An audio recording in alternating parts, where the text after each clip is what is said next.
Hi, Sean Ivancic here at Maserati Alfa Romeo of St. Petersburg, here in St. Petersburg, Florida. Coming at you with another segment of a new addition to our inventory. This is a 2013 Porsche 911 Carrera 4S. Now, a lot of people don't know the difference between the different 911 models, besides the turbo, of course.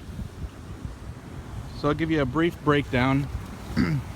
So, in regards to the S means it's the Sport. It has a 3.8 liter 6-cylinder engine that produces 400 horsepower and 325 pound-feet of torque. The 4 on the back, right before the S, stands for the Porsche Traction Management System, or PTM, which basically is the Porsche lingo for all-wheel drive. The 2013 Porsche 911 4S started out around $106,000 back in 2013 and can get upwards of $140,000 real quick with options. Now, the way you can tell the difference between the 4S and a standard S, besides seeing the 4S on the back, is the rear fenders are 2 inches wider. So if you take a look back here, the rear fenders are 2 inches wider. The front bumper is actually modified, so that's going to be different. And in the back, there's a thin light that connects the rear taillights. Also, you notice here in the bottom, it's pretty sunny out, but maybe you can see it has a black rocker panel down here. So you can see that it's black versus the color of the car.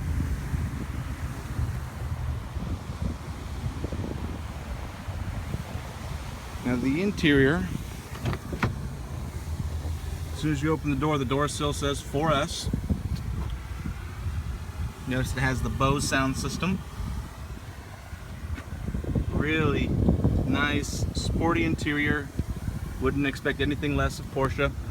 You do have a rear seat, so if you have rear passengers who are not over 6 foot, then you'll be fine. You've got a little bit of storage up there on top, behind the seats. This one's equipped with the PDK transmission as well. The PDK transmission is the 7-speed automatic. It has, it actually has a really unique shift pattern to it. The dual clutch. It's probably, arguably one of the best transmissions that you can get in the market right now. Besides Ferrari and of course, your F1 transmissions. To start the car, here's the key. Goes on the left-hand side, just like this. Start it right up. Let's go ahead and roll these windows up and turn this radio down here. All right, so inside the cabin, you've got a few different choices for this car for the steering wheel.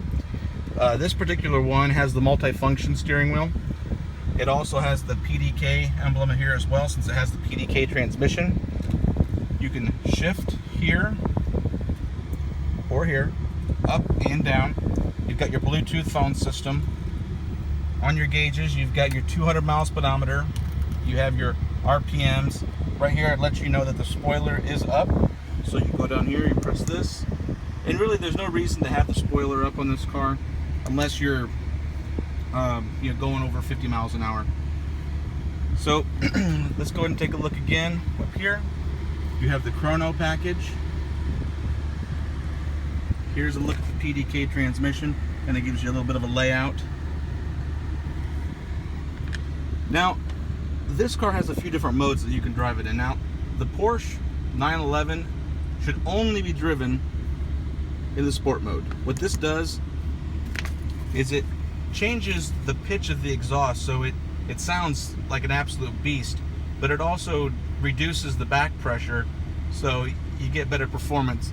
And then of course you've also got your Sport Plus. Now what the Sport Plus does is, say that you're driving down the road, you're going 75 miles an hour and the RPMs are up to 5,000. It's going to keep your RPMs revved up to make sure that you have optimal performance at the higher speeds. Now up here, we're going to put the car into gear. Your command system, your Porsche command, you've got your map. It is touchscreen. You can enter a destination in here. You've got your phone, your media for your Bluetooth audio, USB. You can change the source. You have digital climate control. Temperatures right here. I know there's a little bit of a glare because of the chrome finish inside.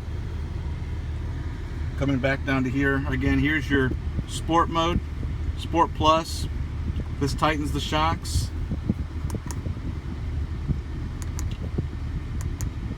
So there's your spoiler.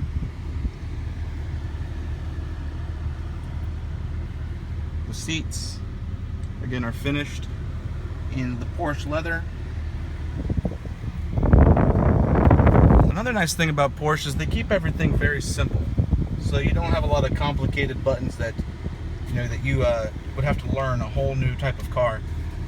Down here, the lock and unlock is right there versus being on the door. If you look inside here, you've got two cup holders. There's the first one. There's your second one. There's where the cup holders are.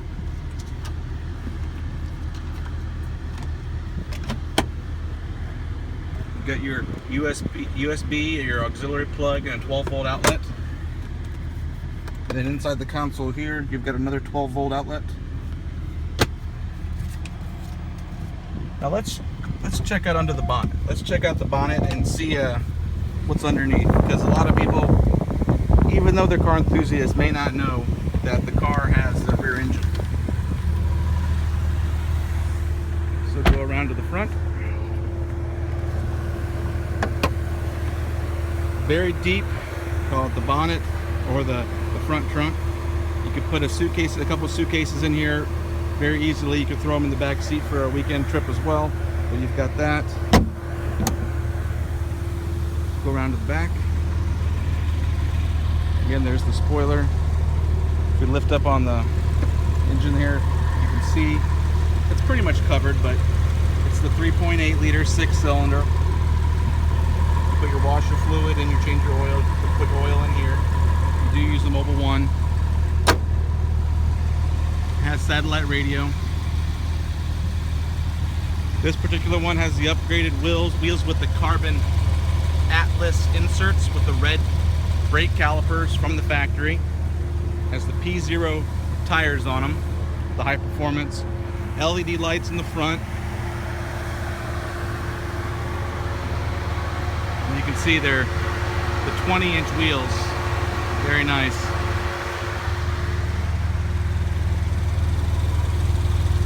And you can just hear the pitch of the exhaust here.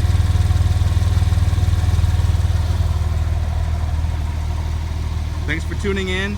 Again, Sean Advancic at Maserati Alfa Romeo of St. Petersburg. You can reach me at 727-300-9011. Please subscribe to my channel for more updates and tutorials on vehicles. And if you have any questions, please comment below or send me a message.